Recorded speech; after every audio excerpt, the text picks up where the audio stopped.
충남도시개발공사 사내노무사 안승환 노무사입니다. 지난 시간에는 악성민원 유형별 대처 방안에 대해서 살펴보았는데요.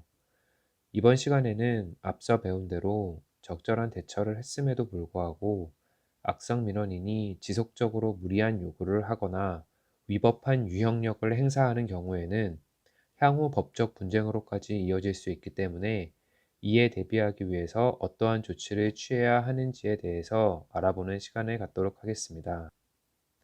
먼저 관련 법령을 살펴보면 산업안전보건법은 사업주에게 감정노동 피해 직원이 민원인을 고소, 고발 또는 손해배상을 청구하는 경우 이에 필요한 증거물, 증거서류 제출 등 필요한 지원을 하도록 규정하고 있습니다.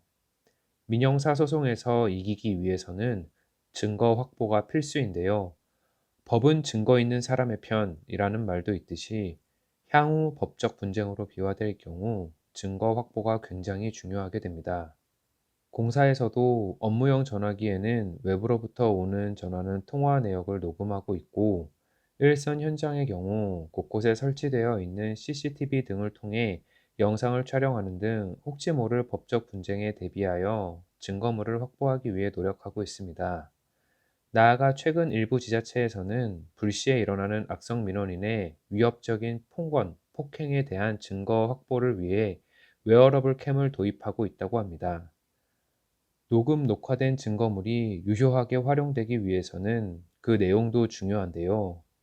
현장에서 직원이 악성 민원인을 대응하는 과정에서 파악해야 할 증거 내용으로는 고객 불만의 대상과 경중, 고객의 주장에 근거가 되는 사실이나 정황, 보상, 환불, 사과 등 고객 요구 사항 등을 파악하는 것이 중요합니다. 매체별로 확보해야 할 내용은 비대면의 경우 녹취 내용 및 대응 이력을 확보해야 하고, 오프라인에서 작성된 문서의 경우 관련 내용의 누락을 주의하고 가급적 원본을 확보할 필요가 있습니다. 녹화 및 녹취 자료 확보는 당연히 해야 하고, 나아가 문자 메시지, SNS, 이메일, 현장 증인 등을 확보하는 것도 방법이 될 수 있습니다. 다만 녹음 녹화 시 녹음이나 녹화가 된다는 것을 사전에 고지하는 것이 불필요한 다툼을 줄일 수 있습니다.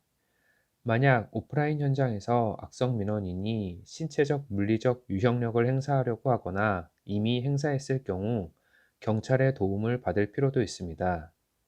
피해 직원이나 보고를 받은 관리자는 경찰 신고 여부를 결정해서 즉시 신고를 하고, 경찰이 출동했을 경우 피해 직원이나 보고를 받은 관리자는 당시 상황을 경찰에게 구체적으로 설명하고 경찰서에 동행하여 진술조서를 작성해야 합니다. 나아가 증거자료 제출과 추가 조사에 적극 협조할 필요가 있습니다. 만약 악성 민원인에 대해 고소, 고발, 손해배상 청구 등 법적 절차를 진행하고자 할 경우에는 먼저 내용 증명을 통해 해당 사실을 악성 민원인에게 발송하고, 상대방 측에서 별다른 조치가 없는 경우 고소, 고발 등을 접수하는 것이 좋습니다. 내용 증명은 별도로 정해진 양식은 없으나 A4 용지를 사용하여 발신인과 수신인의 주소, 성명, 연락처 등을 기재하고, 내용 증명을 발송하는 이유와 향후 조치 등을 육하 원칙에 입각하여 구체적으로 작성한 뒤 원본 한 부와 사본 두 부를 구비하여 우체국에 접수하면 됩니다. 내용 증명 발송 자체만으로 반드시 법적 효력이 있는 것은 아니지만 증거력을 확보하기 위한 수단으로 활용될 수 있습니다. 내용 증명 발송 후 고소, 고발 등을 진행할 경우 고소장 등을 작성하여 관할 경찰서에 접수해야 합니다. 고소장도 내용 증명과 마찬가지로 정해진 형식은 없으나 고소인과 피고소인의 인적사항, 고소 취지와 상세 내용 등을 육하 원칙에 입각하여 작성한 뒤 경찰서에 접수하면 수사가 이루어지게 됩니다. 지금까지 감정노동 관련 문제 발생 시 법적 조치 방안에 대해서 알아보았는데요. 먼저 혹시 모를 법적 분쟁에 대비하여 녹음, 녹화 등을 통해 증거물을 확보하고, 악성 민원인이 신체적, 물리적 유형력을 행사할 경우에는 경찰에 신고하여 공권력의 도움을 받을 필요가 있습니다. 나아가 법적 분쟁으로까지 비화될 경우 내용 증명과 고소장 등을 작성하는 방법에 대해서 간략하게 알아보았습니다. 그러나 법적 분쟁으로까지 이어지게 될 경우 피해 직원 역시 경찰 조사, 법원 출석 등 정신적으로 스트레스가 발생할 수 있으니 사전에 적절히 대응하여 법적 분쟁까지 가지 않는 것이 가장 효과적인 문제 해결이라고 생각합니다. 지금까지 4차 시에 걸친 감정노동 교육 영상을 시청해 주셔서 감사합니다.